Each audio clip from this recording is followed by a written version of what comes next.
begitu. Itu bukan ruang lingkup Tuhan itu dimensi ciptaan. Nah, sehingga Tuhan tidak mungkin diciptakan.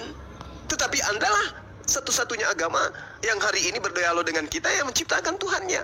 Dengan berbagai propaganda akal yang cacat mengatakan Tuhan lari ke barisan antrian paling depan sebagai akhir. Bukan kayak gitu. Yang disebut Allah itu maha akhir. Dia mengakhiri semua kehidupan yang ada. Tinggal dia hakikat sendiri yang hidup selama-lamanya. Nah, sekarang ruang lingkupnya Tuhan Anda masuk nggak dalam barisan yang dipunahkan itu? Masuk. Nah, kemudian yang menarik di sini adalah ketika saudara mengatakan jasad Yesus itulah ciptaan. Nah, Anda sebenarnya sudah gulung tikar di situ. Tuhan Anda adalah Yesus yang bukan manusia. Sisi kemanusiaan Yesus yang adalah jasad itu adalah ciptaan. Dengan kata lain, ini dengan kerangka berpikir, dengarkan. Dengan kata lain, anak Maria kerasukan Tuhan. Jasad manusia Yesus kerasukan Tuhan. Anda mau lari kemana untuk mengelak dari pernyataan saudara? Jasad Yesus adalah ciptaan. Tuhan masuk kepada dimensi ciptaannya. Ini ajaran apa? Menurut saudara, ada manusia yang kerasukan Tuhan. Ini ajaran apa nih? Sai Baba. Itu makanya aku bilang bahwa Anda, teman-teman Kristen ini nggak jauh beda dari ajaran paganisme, karena memang asalnya dari sana. Ada manusia ciptaan, makhluk ciptaan memiliki dimensi ketuhanan disebabkan karena kerasukan Tuhan. Na'udzubillah. Nah, pernyataan ini kemudian boleh kita analisa lebih jauh. Apakah manusia yang ciptaan tadi mati terkubur? Tidak, bangkit dia. Makanya Islam, logika Islam, kitab sucinya umat Islam, bahkan logika yang Yesus susun sebagai kerangka pengajaran kepada muridnya Bani Israel, tidak ada itu Tuhan bangkit. Tak ada itu kemudian sembahan bangkit dari kematian. Jasad tadi ciptaan, kemudian dia mati. Menurut pendiri agama saudara, di dalam Roma 14:9, sebab untuk itulah Yesus telah mati dan hidup kembali, supaya Yesus menjadi Tuhan. Berarti jasad yang tadi bukan Tuhan, begitu dia mengalami posisi mayat, bangkit dari mati menjadi Tuhan. Nah, sekarang kalau Anda ditanya, Yesus sekarang terangkat ke langit, konon ada di surga. Dia sebagai manusia atau sebagai Tuhan? Oh, dia sebagai manusia dan juga dia sebagai Tuhan. Gulung tikar. Berarti lepaskan sudah kendali bahwa Anda itu adalah pengajaran satu Tuhan. Tuhan Anda untuk sementara ini dua, satu manusia, satu Tuhan, satu gaib. Kecuali Anda ingin mengatakan Yesus sekarang di langit dalam rupa manusia, duduk di kehadirat Tuhan yang Maha Pencipta, maka saya katakan Anda Muslim. Itu imannya umat Islam. Nabi Isa terangkat menjadi manusia tok di atas sana tuh, bukan menjadi Tuhan. Nah, kalau seperti ini kendali Anda mau kemana? Menjadi Islam kah? Atau tetap menjadi akal-akalan seperti yang Anda uraikan? Ingat Bung, saya salut Anda sudah mengakui jasad Yesus itu adalah ciptaan. Poin ini yang sebenarnya saya cari. Sampai kapan logika sederhana saudara-saudara Kristen saya yang saya sayangi ini mau dengan jujur mengakui jasadnya Yesus adalah ciptaan Tuhan, sehingga ketika dia dijadikan sebagai Tuhan, pondasi yang saya katakan Kristen menciptakan manusia menjadi Tuhan, atau tidak diciptakan menjadi Tuhan, tetapi Yesus tetap sekarang adalah manusia yang adalah ciptaan Tuhan. Demikian. Saya nanggapin Pak. Terima kasih, sebentar Pak, 2 menit aja, 3 menit ya. Pak Juma dari pemberi HP sekarang melompat ke pencipta HP. Lompat ya. Berarti artinya analogi pemberi HP itu sudah terbantahkan ya, sehingga dia berpindah ke pencipta HP. Tapi nggak apa-apa lah, memang biasa ya. Oke. Tuhan diciptakan. Kan sudah saya bilang, Tuhan tidak pernah diciptakan. Kita berbicara tentang daging jasad itu yang diciptakan, itulah yang punah. ya kan? Lalu katanya kerasukan Tuhan. Saya kadang-kadang gimana? Kita begini maksudnya Pak Juma ya. Kita harus bisa membedakan mana inkarnasi, mana kerasukan. Kerasukan adalah satu makhluk yang sudah hidup dimasuki oleh roh lain, itu kerasukan. Tapi inkarnasi itu bukan kerasukan. Ya kan, daging itu belum ada apa-apanya di dalam, tidak ada roh di dalamnya. Dia belum hidup. Makanya disebut inkarnasi. Tapi kalau daging itu sudah hidup, sudah punya roh yang hidup, lalu masuk lagi roh yang lain, itu namanya kerasukan. Oleh karena itu saya sangat berharap besok ke depannya kita tolonglah hati-hati dengan kata-kata yang kita gunakan. Masa kerasukan dengan inkarnasi disamakan? Nanti kan jadi apalah ya. Ya. Kemudian Roma 14 ayat 9. Saya terima kasih sekali Pak Juma banyak menghafal puji Tuhan ya, banyak menghafal ayat-ayat Bible. Artinya bahwa ternyata Bible itu firman Tuhan karena mudah dihafal ya. Makanya seperti teman-teman muslim kan mengatakan, kenapa Al-Quran itu mudah? Karena itu firman Tuhan. Benar. Ternyata Pak Juma juga bisa menghafal Bible. Berarti itu secara tidak langsung mengakui bahwa ya Bible itu firman Tuhan karena mudah dihafal. Kenapa saya bilang mudah? Karena banyak sekali. Bahkan kalau kita terus terang ya, mungkin saya 1/10 lah apa yang dihafal Pak Juma yang bisa saya ingat. Dan saya tidak hafal lagi. Kalau beliau ini kan hafal, letter-letternya, titik komanya hafal. Kenapa? Ya karena itu firman Tuhan berarti yang dihafalnya itu. Sehingga dia bisa ya. Kemudian telah mati dan hidup. Ya, telah mati. Mengapa disebut telah mati? Dari awal kan sudah saya katakan ya, bahwa kematian di dunia ini adalah perpisahan antara roh dan jasmani. Itu namanya mati. Tapi bukan akhir segala-galanya. Hanya peristiwa perpisahan. Jadi ketika Yesus yang adalah roh, sesuai dengan Yohanes 4 ayat 24, meninggalkan jasmani itu, maka orang-orang melihat itu peristiwa kematian. Lalu bagaimana tentang kebangkitan? Ketika sang roh itu, sang logos itu masuk kembali ke dalam jasad itu, di mana jasad itu tidak ada juga rohnya ya, sehingga nanti tidak kita katakan kerasukan. Jasad itu sudah tidak aktif lagi gitu. Dimasuki inkarnasi lagi, maka akan menjadi hidup kembali. Jadi itu sebenarnya hanya di sini ini kan bahasa manusia, ya bahasa manusia untuk menjelaskan sebuah peristiwa supaya dia mengerti, memahami. Oh begini loh maksudnya.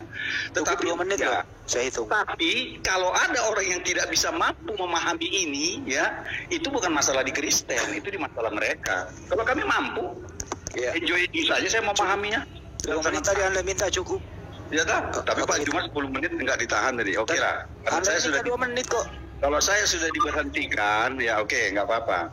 Ya saya kan di sini kan tamu kan. Enggak, Anda minta Ya, 2 menit tadi, jelas, saya kan? hitung 2 menit. Kan komitmen. Ya.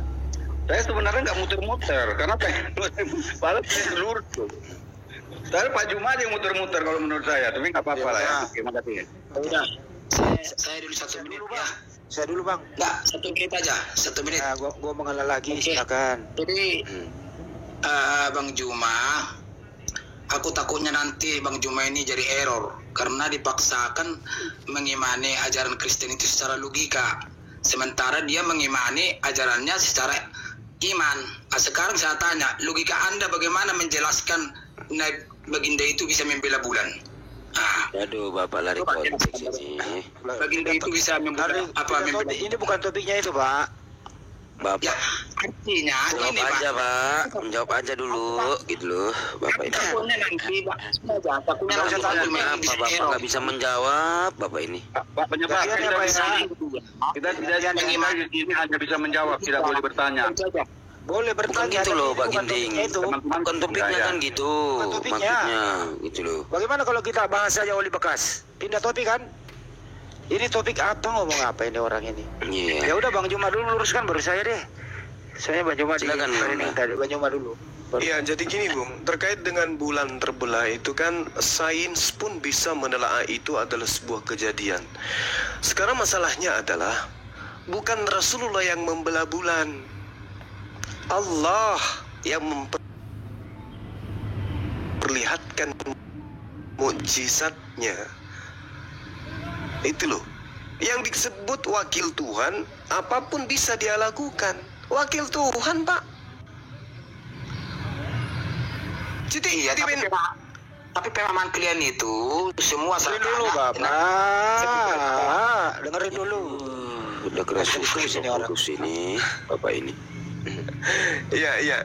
Jadi gini Pak, bagaimana kemudian seorang apa istilahnya ya, peneliti modern yang kemudian berasal dari Badan Antariksa Amerika itu memberikan sebuah hasil penelitian melalui satelit bumi ya, menemukan adanya garisan yang mengatakan bahwa memang bulan ini pernah mengalami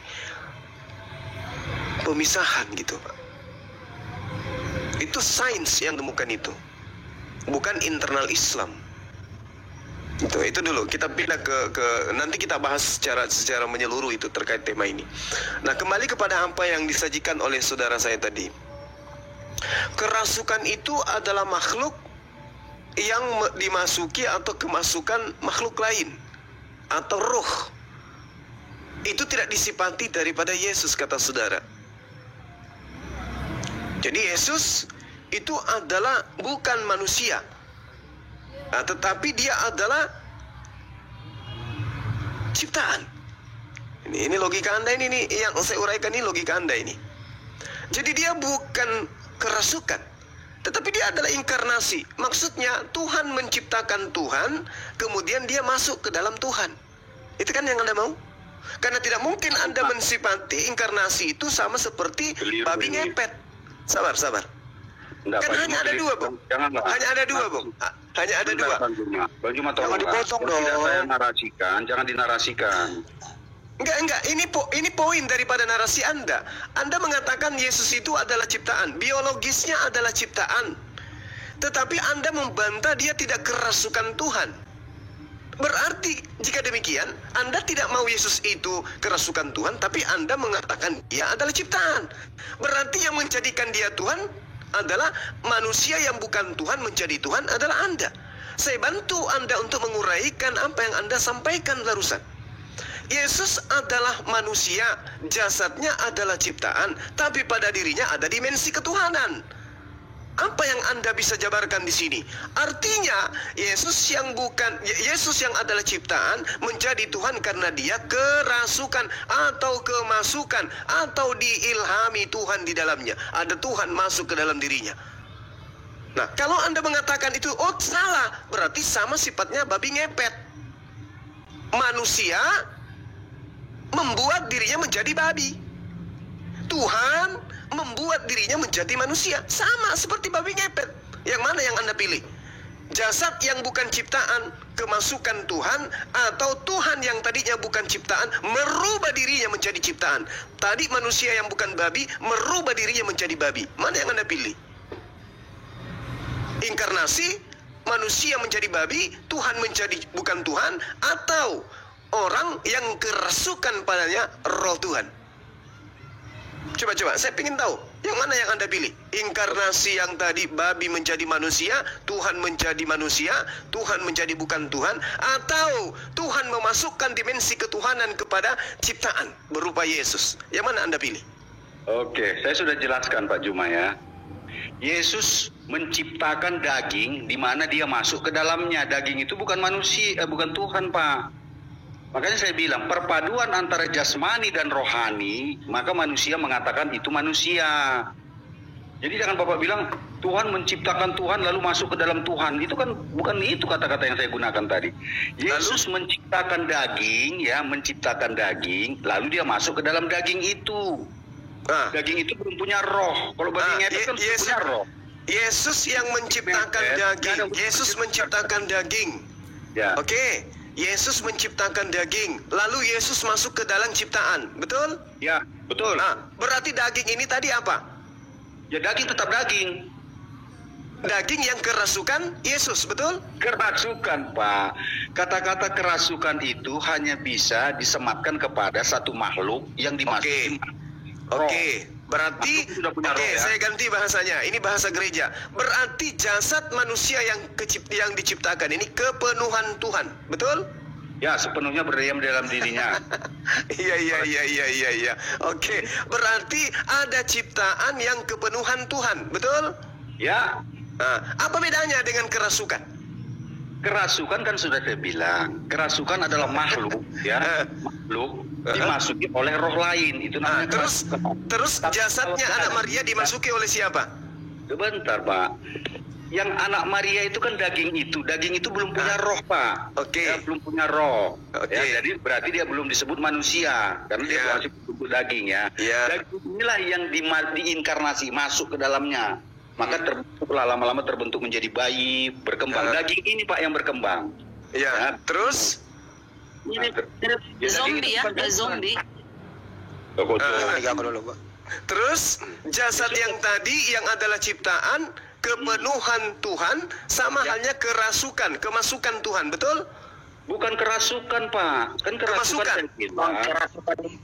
Kerasukan itu konotasinya negatif. Kalau Iya, kerasukan, negatif, tapi pada prinsipnya jabarannya sama kan, Pak? Enggak. Kerasukan, saya bilang ya, kerasukan adalah makhluk hidup. Sebentar, biar saya bilang kayak kerasukan. Gantian dong, saya lagi dong yang ngomong bentar, moderator. Silakan. Adalah makhluk hidup yang dimasuki oleh roh, itu kerasukan namanya. Oke, gantian ya, ngomong dulu saya ya. Tentang itu bukan kerasukan, karena daging itu belum punya roh.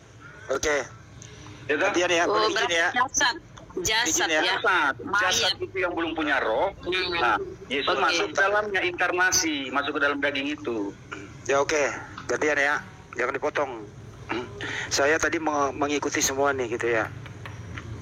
Mulai Bro Ginting mengatakan Yesus itu dia yang mengawali, dia yang mengakhiri. Padahal kita tahu Yesus sudah terakhiri di tiang salib, hidup lagi menjadi Tuhan, Roma 14 kisah 236. Itu namanya nggak mengakhiri. Kedua adalah Anda juga mengatakan satu kesatuan di dalam satu. Pencipta itu masuk berdiam dalam diri manusia. Ini yang penting, ini yang harus dibahas nih begitu tadi ya, bahwa jasadnya Yesus itu diciptakan.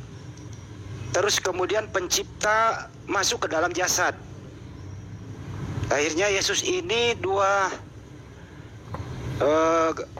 oknum manusia dan oknum Tuhan, kan begitu. Berprosesnya di mana? Berprosesnya di dalam kandungan. Mulai terbentuk seperti darah dulu, berproses di sana, bergabunglah di sana. Jadi pencipta ini ya berkehendak dulu, memerintahkan Gabriel hamil Bunda Maria, dia juga ada di sana di dalam kandungan bersama ciptaannya. Fisiknya Yesus ini dia ada di dalam situ. Terkandunglah dia 9 bulan, mulai masuk dari sana Pak Juma. Ya, apakah istilahnya kerasukan, kemasukan, yang jelas adalah akidah atau kepercayaan teman kita Kristen ini, Yesus itu dua natur, keilahian dan kemanusiaan. Itu tidak terpisah. Gitu ya, tapi dalam kesatuan, tapi satu, kan gitu istilahnya. Star dari dalam kandungan. Kemudian Bunda Maria melahirkan ini, diperkuat oleh Lukas. Pada hari ini telah lahir bagimu juru selamat Kristus Tuhan di kota Daud. Bunda Maria melahirkan Tuhan inilah. Tapi yang kelihatan yang dilahirkan adalah manusianya, yang ciptaan ini. Yang tidak kelihatan inilah di dalam diri Yesus yang dilahirkan juga Bunda Maria. Itulah pencipta. Ikut terkandung, ikut terlahirkan. Inilah ajaran, inilah yang dipercaya oleh saudara kita Kristen. Ini bersumber dari mana? Bersumber daripada ajaran-ajaran tidak jelas tertulis di Bible. Yang jelas tertulis di Bible, Yesus hanya mengakui dirinya utusan, ciptaan dia, Wahyu 3:14 itu tadi, gitu ya. Jadi silakan saja dipikirkan, mau kerasukan, mau kemasukan, yang jelas akidah atau kepercayaan Anda, Yesus itu dua natur. Badannya, fisiknya, manusianya adalah ciptaan, tapi di dalam dirinya ada pencipta, berkeliaran di muka bumi, bukan berkeliaran konotasinya negatif, beraktivitas di muka bumi. Mulai dia disusui, disekolahkan, mengajar, menerima firman. Persoalannya adalah manusia ini berdoa. Bukan berdoa kepada Tuhan yang ada dalam dirinya, tapi berdoa kepada Tuhan yang ada di surga. Ada berapakah Tuhan? Jawabannya adalah omnipresent. Tuhan ada di mana-mana. Bisa ada dalam diri Yesus, bisa ada di surga. Ini jawaban klasik yang tidak bisa masuk akal logika manusia. Itu satu. Kedua, yang paling parah adalah Tuhan di dalam diri manusia ini bisa keluar masuk. Tuhan di dalam diri ciptaan ini bisa keluar masuk sebagaimana yang terjadi di tiang salib. Pertama, dia masih bicara, Tuhannya sudah keluar. Eli, Eli, lama sabachthani. Yang menghidupkan Yesus adalah roh pencipta itu di dalam dirinya. Ada yang mengatakan ada dua roh, roh manusia dan roh Tuhan di dalam diri Yesus. Di dalam salib, roh Tuhan sudah keluar. Yesus memanggil, kenapa engkau meninggalkan aku? Tapi Yesus masih berbicara. Di dalam ajaran Anda, di salib, mati, roh pencipta ini keluar entah kemana. Kemudian Yesus di dalam kuburan masih lagi beraktivitas mayat ini. Untuk apa? Menginjili orang-orang mati. Kemudian dia bangkit bersama orang-orang mati yang soleh itu, seperti zombie. Yesus ke arah murid-murid, zombie entah kemana. Kemudian dia menampakkan diri, dikira dia hantu. Kemudian dikasihlah ikan goreng membuktikan dia bukan hantu. Roh Tuhan masuk lagi. Disinilah momen-momennya Roma 14:9 yang dibacakan Bang Juma. Disinilah momen-momennya Kisah 2:36 tadi, bahwa roh Tuhan yang pencipta masuk dalam diri manusia ini masuk lagi dan menjadi Tuhan lagi. Kemudian naiklah dia ke surga, kuburan kosong. Silakan Tuhankan Anda. Tuhan Anda adalah yang punya fisik itu. Tinggal membagi dua saja, alternatifnya hanya dua. Anda mau secara Islam, atau Anda ingin memasukkan roh Bapa di dalam diri manusia ini di surga. Karena Yesus naik sempurna di surga dan masih berstatus anak orang, yaitu anak Bunda Maria. Silakan yang mana yang Anda ingin Tuhankan. Terima kasih dari saya. Semoga bermanfaat buat semua. Assalamualaikum warahmatullahi wabarakatuh. Waalaikumsalam. Sangat bermanfaat. Ya, lanjut. Teman Kristen lain mau menanggapi. Ini sebenarnya Pak Handi sudah sampaikan ya. Tapi nggak nyambung juga ya. Gimana mau dibilang lagi? Jadi begini ya. Saya sudah menjelaskan mengakhiri ya. Mengakhiri itu dalam konteks-konteks tertentu ya.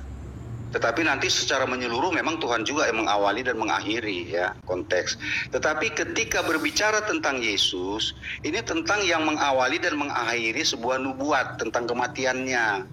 Di dalam perjanjian lama sudah dinubuatkan bahwa dia akan mati.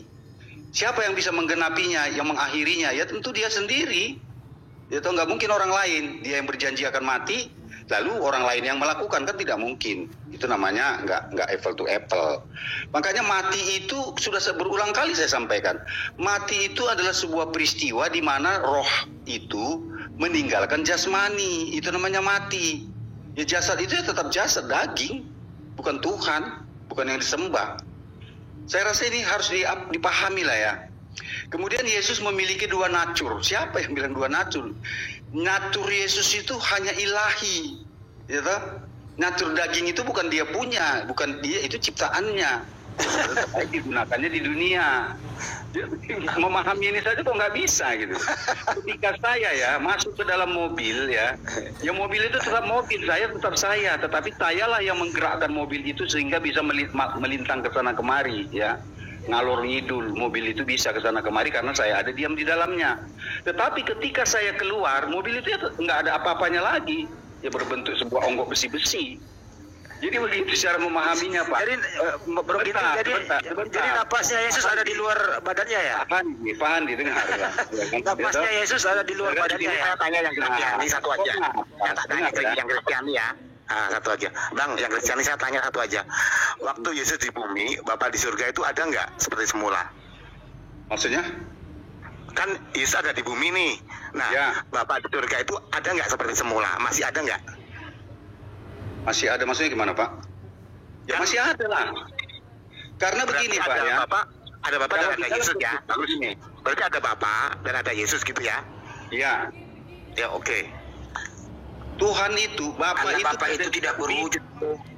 Iya, kita kan hanya menjelaskan sesuatu yang tidak berwujud. Roh itu kan tidak berwujud. Maka saya bilang Tuhan Kristen itu roh. naturnya roh.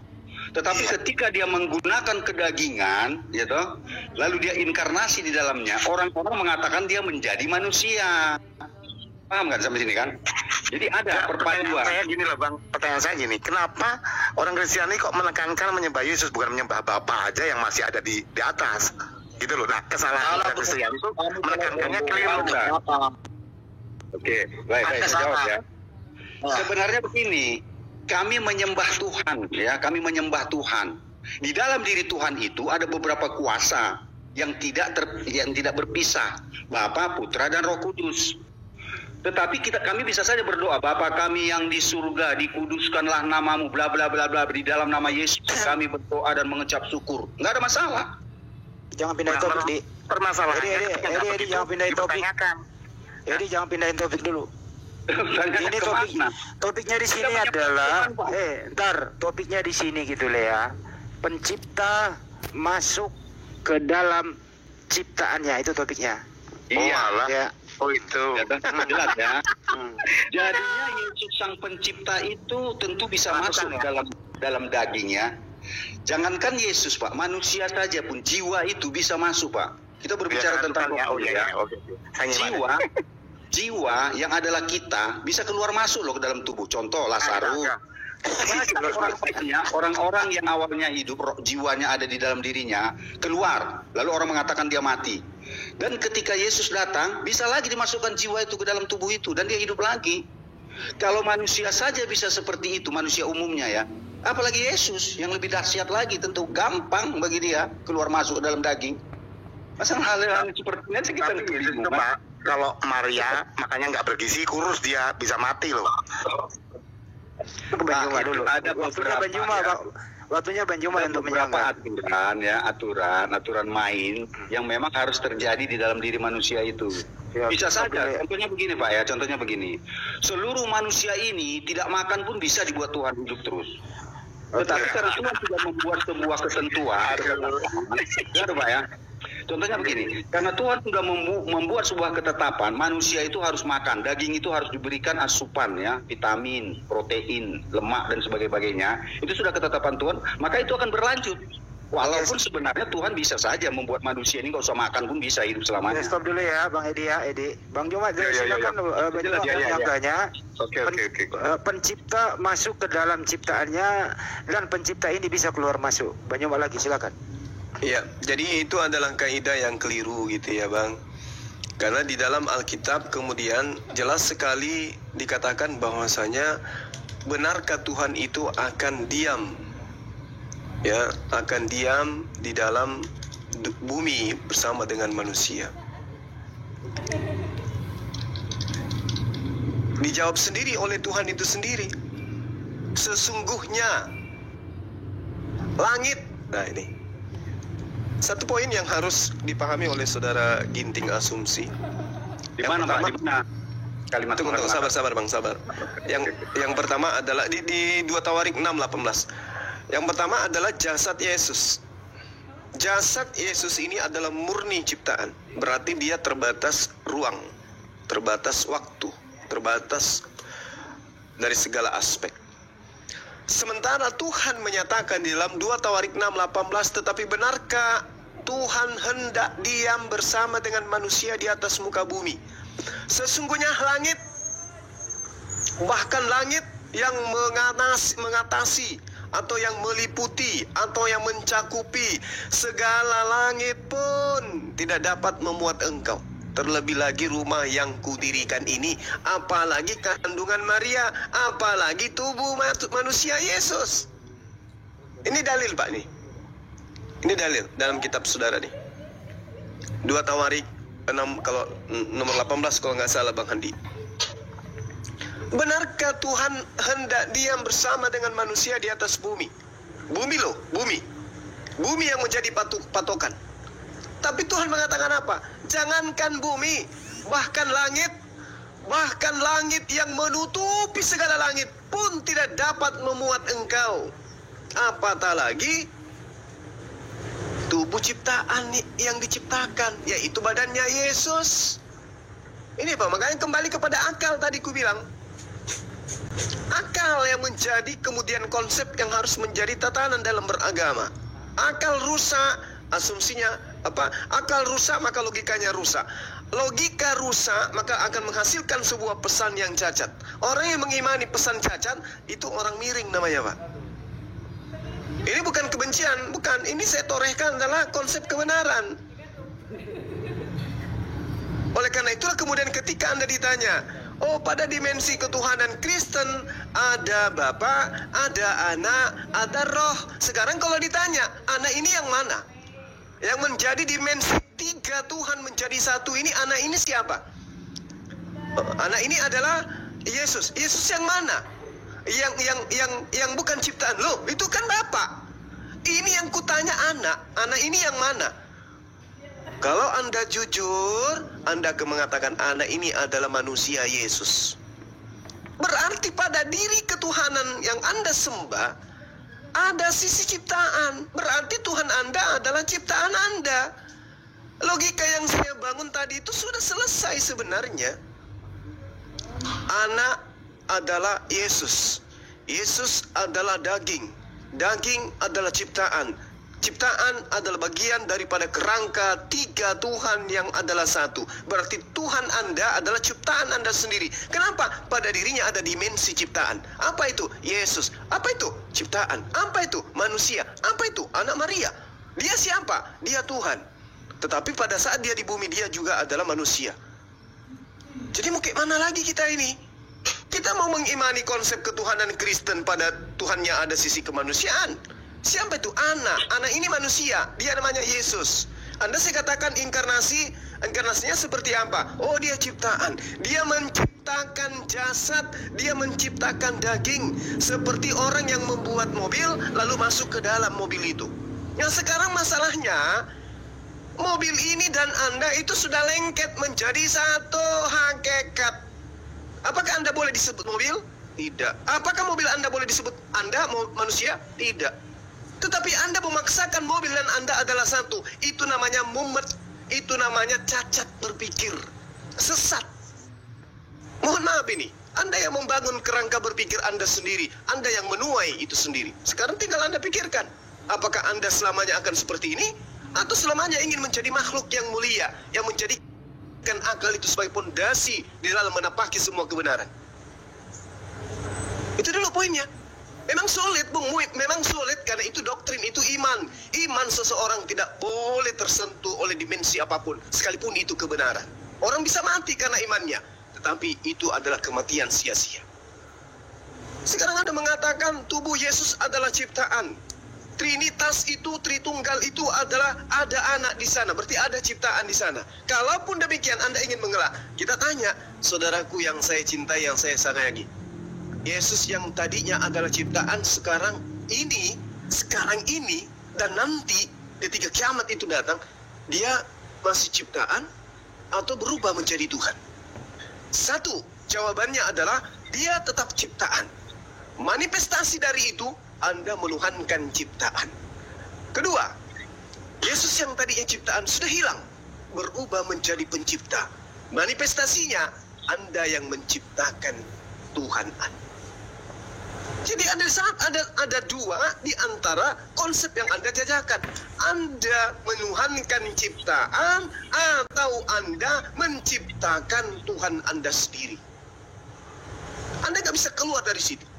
Apapun narasi, apapun logika yang Anda gunakan. Silakan. 2 menit ya saya, boleh nggak? Saya nggak menyanggah, cuma ngomong aja, oke?